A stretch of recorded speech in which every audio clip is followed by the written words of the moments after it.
Under the Speaker's announced policy of January 3rd of 2025, the chair recognizes the gentleman from Texas, Mr. Roy, for 30 minutes.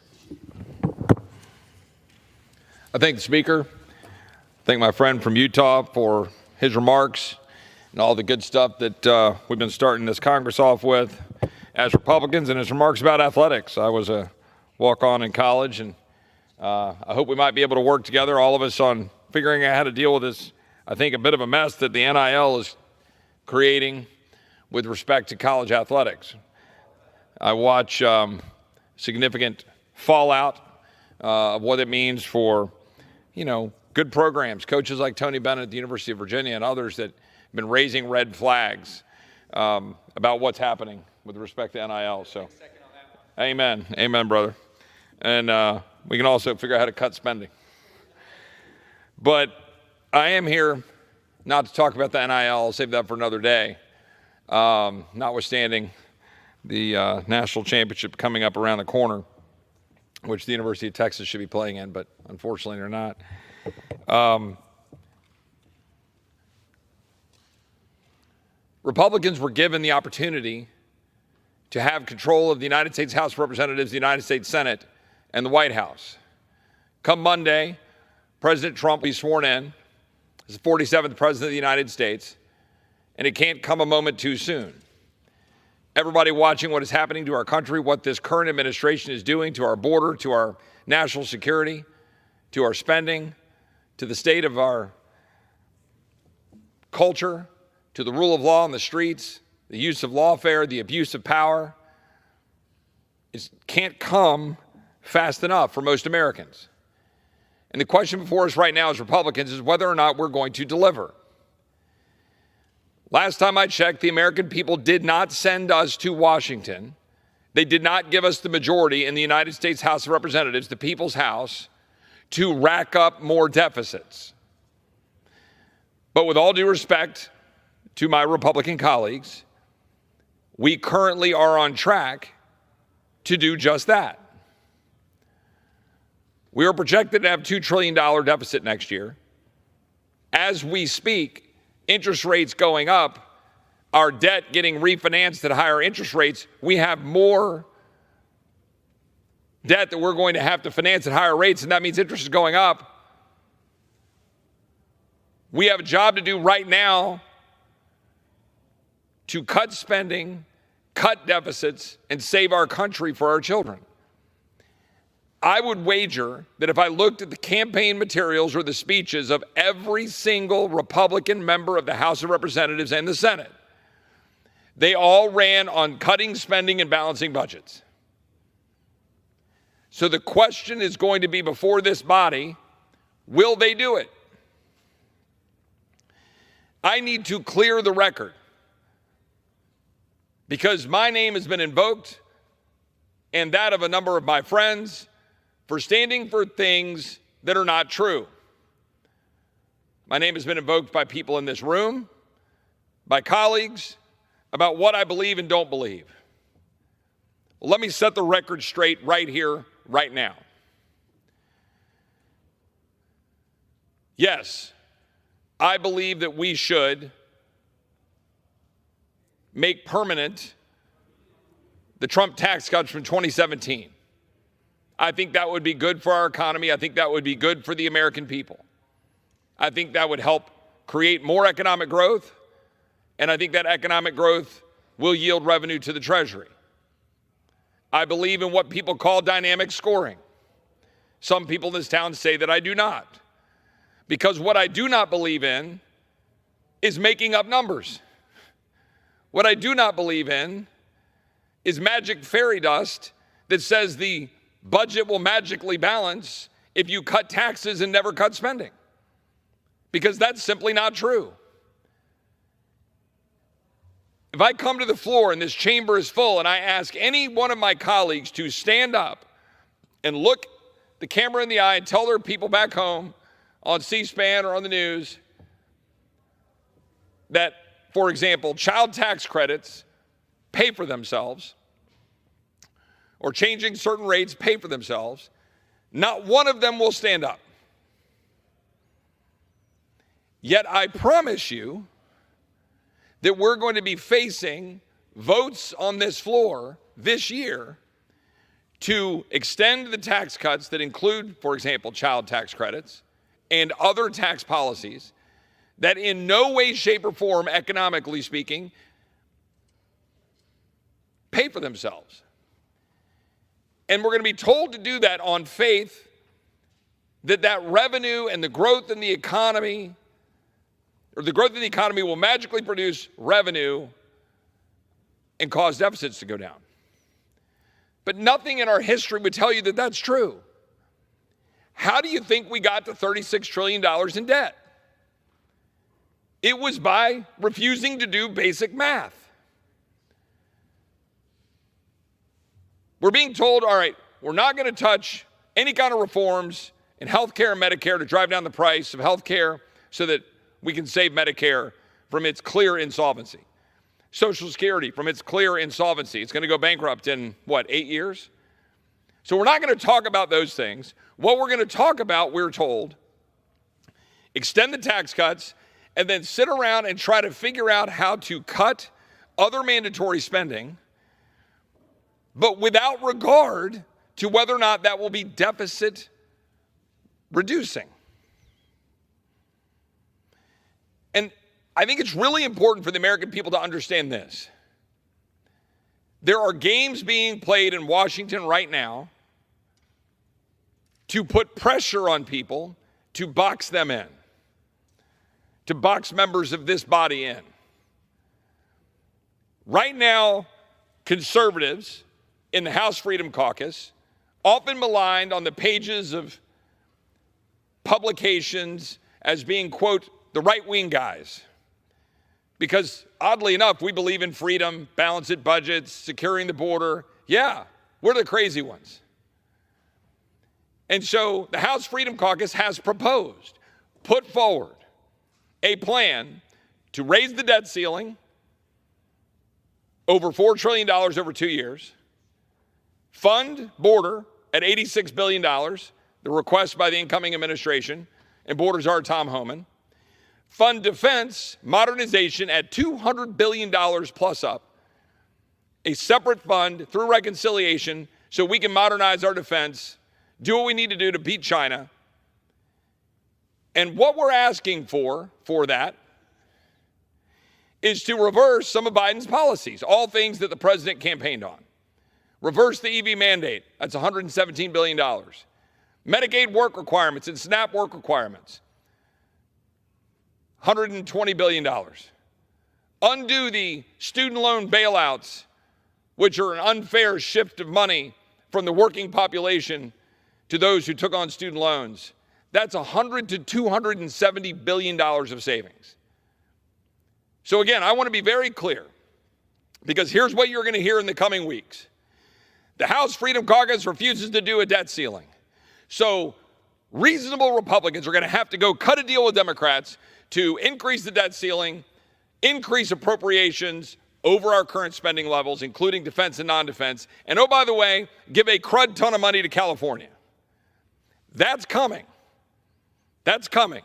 And they will try to blame the Freedom Caucus and conservatives like me who dare say, hold on a second, maybe we shouldn't do that. Maybe we should come up with another path forward to actually honor our commitments to cut spending and reduce the size and scope of government while we cut taxes, secure the border, and do the things we're supposed to do. So again, we have put forward a plan. We've shared it with our colleagues. We've shared it with the incoming administration.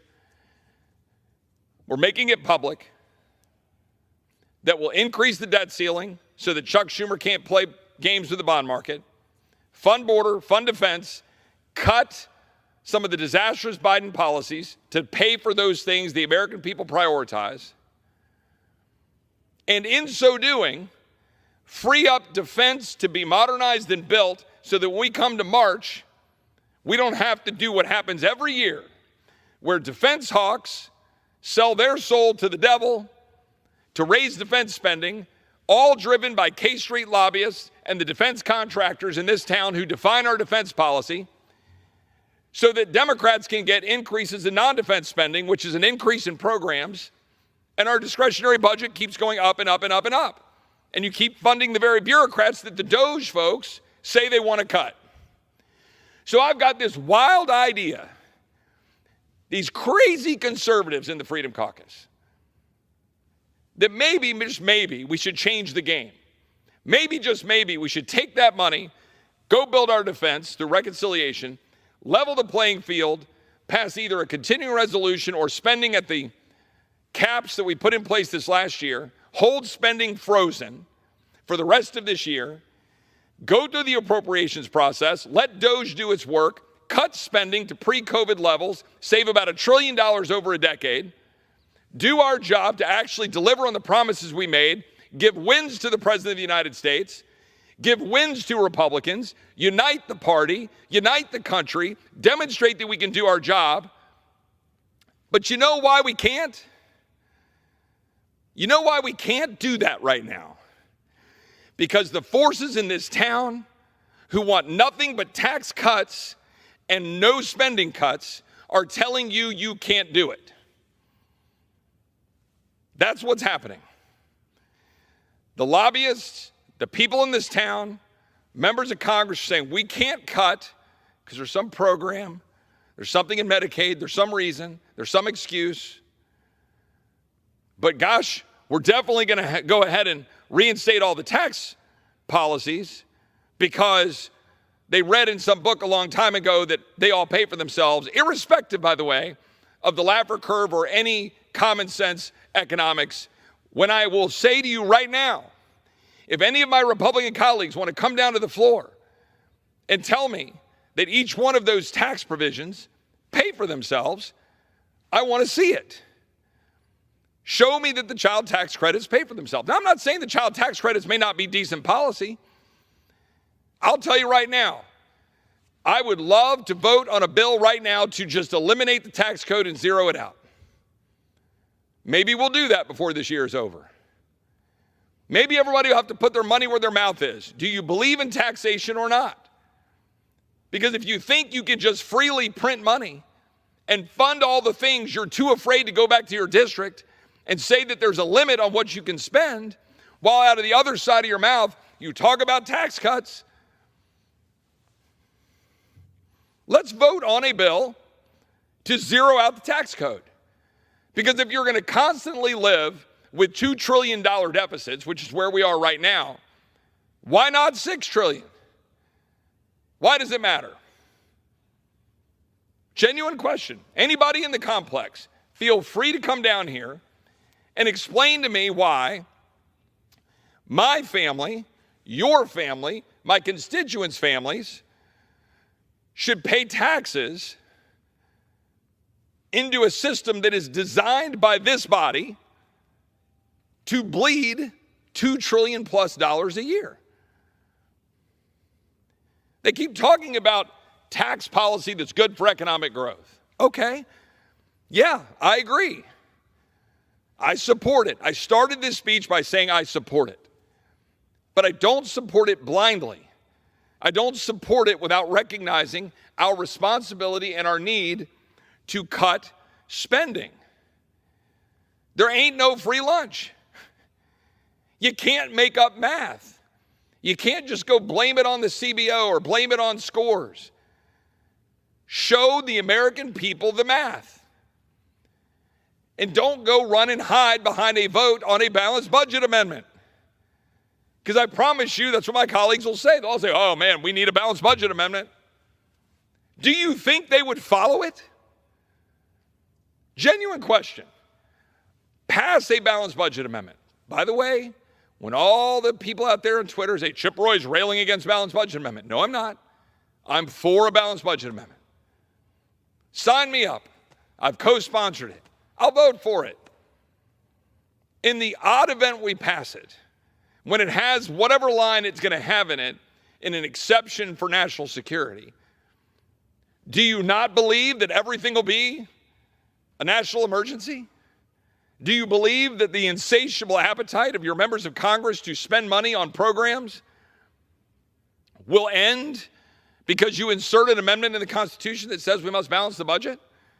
Because I can promise you, every time we hit a debt ceiling, what happens?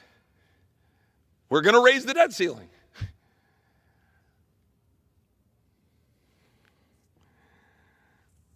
The American people sent us here to actually change things. The American people didn't send us here to keep racking up debt. We're $36.3 trillion in debt. It is piling up around our ears. As my friend David Schweikert from Arizona points out every time he comes to the floor of the House, the interest is piling up. It is going up. We're financing our debt. We're paying $1 trillion a year in interest, and that's about to be 1.2, about to be 1.4. It's going to be $2 trillion pretty soon. And my colleagues are running around like chickens with their heads cut off, squawking about what they need to do on tax policy. Again, a policy I support, but without recognizing the mathematical need to have spending cuts at least or more than what you think will happen with respect to revenue when you change the tax policy. The American people expect us to be adults. You cannot have your cake and eat it too. You cannot just go straight to the dessert of going home to your constituents and saying, I cut your taxes. Aren't you proud? You can't just get on your donor calls and say, man, I really made sure that your corporate rates are great and we're making sure your capital gains rates are great, and then not do the other side of the work. You got to eat your vegetables. You got to actually do the job. As I said, I will vote to zero out taxes. We didn't have an income tax for the first half of this country's existence.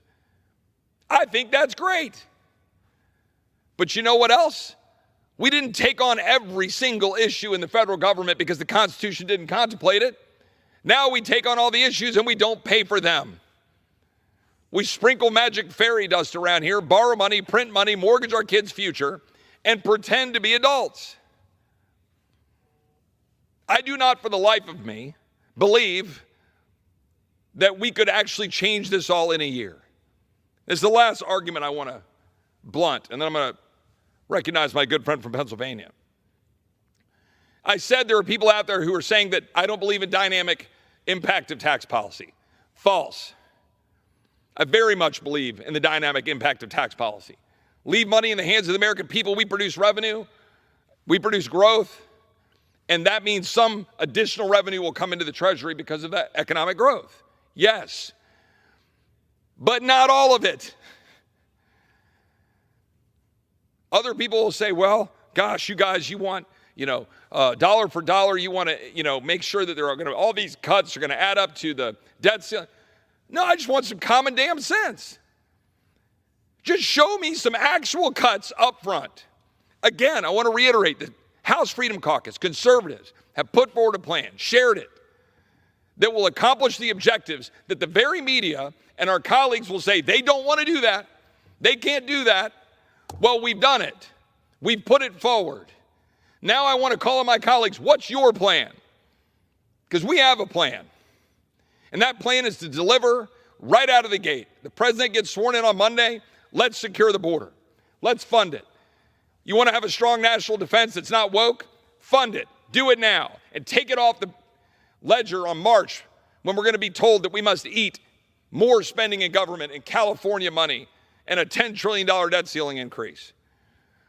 Let's do it right now. Let's do the hard work. Let's extend the debt ceiling 2 years, fund the border, fund defense, get the cuts and the EV mandates, put in Medicaid work requirements, all things the American people want us to do, end the student loan bailouts, save money, end bad programs, advance good programs, secure our country, help the president, give him wins, give the American people wins, give us a chance to actually freeze spending in March and in September to stop the growth of the bureaucracy. Let's give Elon and Vivek and Doge the ability to do what they want to do, which is cut the bureaucracy, which they can't do if we keep funding it. We can do that. But if my colleagues are going to insist on putting us in a box and telling the world, because Chip says, you know what, I think we should put everything on the table, all taxes, until we make sure we're getting enough cuts with respect to the tax policy, and then they go out and they have the audacity to go out and say, Chip won't vote for a bill unless there's a corporate tax increase. That's a lie. Anybody who says that is a liar, because that's not what I'm saying. Anybody who says I don't believe in dynamic scoring is lying. That's the truth. What I want to do is make sure we save our country. What I don't want to do is play games. And unfortunately, all too often, too many of my colleagues want to play games. With that, I'd like to recognize my good friend from Pennsylvania, my friend Scott Perry. Well, I thank the gentleman from Texas. I'm happy to join him. And I'm happy to join him in what I think he's saying, which is what I'm saying is I'm saying yes. Yes to fulfilling the president's agenda, the president's mandate to secure the border. Yes to the president's mandate and agenda to strengthen our military. Yes to the president's agenda and mandate to reduce the cost of living, to reduce the inflationary pressures that printing and creating out of whole cloth, out of nothing, money floating around in the economy, making every single good and service and purchase more expensive. Yes to fixing all that. Yes, as one of the people that, like Chip, are often maligned and, people characterize us, well, you're part of the no caucus. We're here saying yes.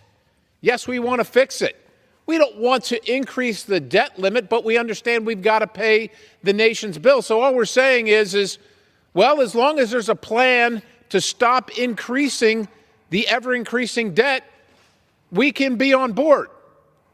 And we have a plan. We've offered a plan.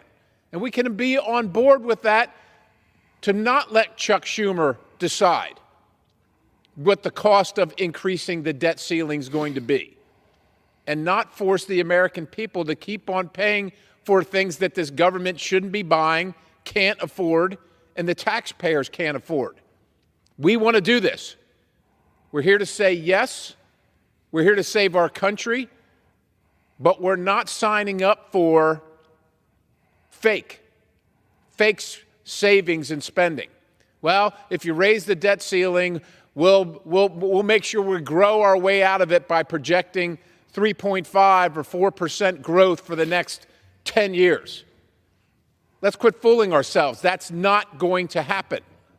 Yeah, we absolutely want to say yes to making sure that the American people continue to enjoy the tax cuts that we gave them, that we got, that we secured, that we fought for during the first Trump administration. We want to continue that. We want to secure that. We wish we could have done that then. But since that time, the Biden administration has increased spending $6 trillion. $6 trillion. Somehow, something's got to give. You look at the recent bond market sales. Interest rates are going up. My good friend from Texas already mentioned the fact that every time it goes up 100 basis points, it increases the cost of the debt that we have to pay for. We pay for it here by creating money that doesn't exist digitally. We can't even print it fast enough. And we get nothing for it. All we're paying is interest on the debt. We don't get any new government programs. We don't get any new and better military programs. We don't get anything for it. It's just debt and interest payments that we're paying for things that we bought in the past. All we're saying is, look, if you've got a better plan than we do, God bless it. Let's see it. And let's see the real cuts. We want to, like I said, I'm with Chip. We want to pay for the border. We want to pay for our military. We want to use things like EV mandates to pay for that stuff. Student loan giveaways that aren't constitutional, that the Biden administration is just offering. We're saying, look, let's repurpose that money for things that we do need to pay for, like the border and like the military. Let's have some reasonable cuts. Let's increase the debt ceiling as necessary, but only as necessary. We're not even asking for dollar right on the debt ceiling. I don't know how reasonable, if you got something better, I'm standing here. Let's see it. But the clock is ticking. The president is inaugurated in a couple days here, and we're supposed to be after this, and here we stand.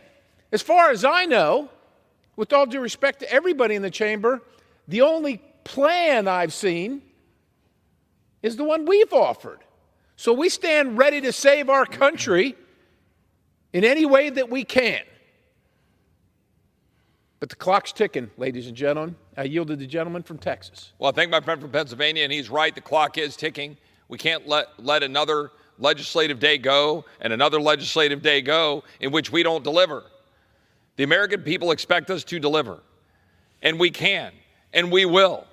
We will deliver tax policy that is pro-growth, that extends what we did in 2017. We will deliver spending cuts if we get in the room and work, but it's going to take time. It's going to take time. It's going to take time to undo the damage of the Biden administration, for us to go everything that we need to go through to identify the cuts that we can all work through, but we will do it if we have the willpower to do it, and if we will do math and understand that we need deficits to go down. But what we're saying is, let's deliver right now. Do not risk the border security by pushing it off months into the future. Well, right now, while we're talking about it, there are criminal aliens convicted of murder in their country, some more than one time, walking around our country, and they're going to stay here until we can deport them. And we're not offering the money to the administration, the incoming administration, to do that work. Which we could do right now. If the House would act right now, pass the budget, pass the instructions, do exactly what we just laid out, do the debt ceiling increase, do the funding for the border, give it to Tom Homan tomorrow. We could get that out in a matter of a week or two out of this chamber, get it over to the Senate, and by February, they would have money for defense, money for the border, a debt ceiling that is gone, and we would have undone some of the worst Biden policies and paid for all of it. That's precisely what the American people sent us here to do. Instead, this chamber currently is locked in a cycle of talking about what we might do. We have got to move for the American people. That is why we put forward an approach that we believe will work. But it's really important for the American people to understand that what is happening in this town, it's games being played by people who want to try to leverage those of us who want to cut spending. That's the bottom line.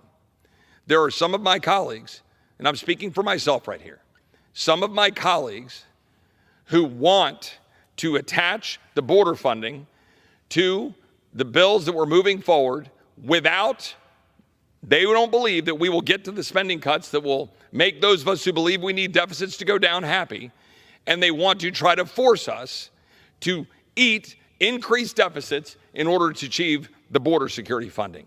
I don't think we should play games with the border security. I don't think we should play games with defense. I don't think we should play games with getting the debt ceiling cleared off without giving more power to Chuck Schumer and Democrats to mess with us in March. We can win across the board if we adopt this plan, and I would strongly recommend that we move forward with this plan so that we can deliver for the president and deliver for the American people. Yeah, I agree with the gentleman from Texas. We don't have much time to do this, and while we talk about, we've also been given a mandate for transformational change. To my good friends from Texas, transformational change doesn't include doing the same thing we always do around here, which is cram a bunch of garbage into one big bill, put one thing on it that somebody has to have, we have to have it, which is border security, and say, suck down all that garbage for the one thing that you need and force the American people to do it too. We don't have to accept bad choices for the one thing that we need. We can have all good choices. And I would remind people that what happened right before Christmas was precisely that, trying to cram down a bunch of stuff in a big bill. And it met with resounding failure. Let's not do that.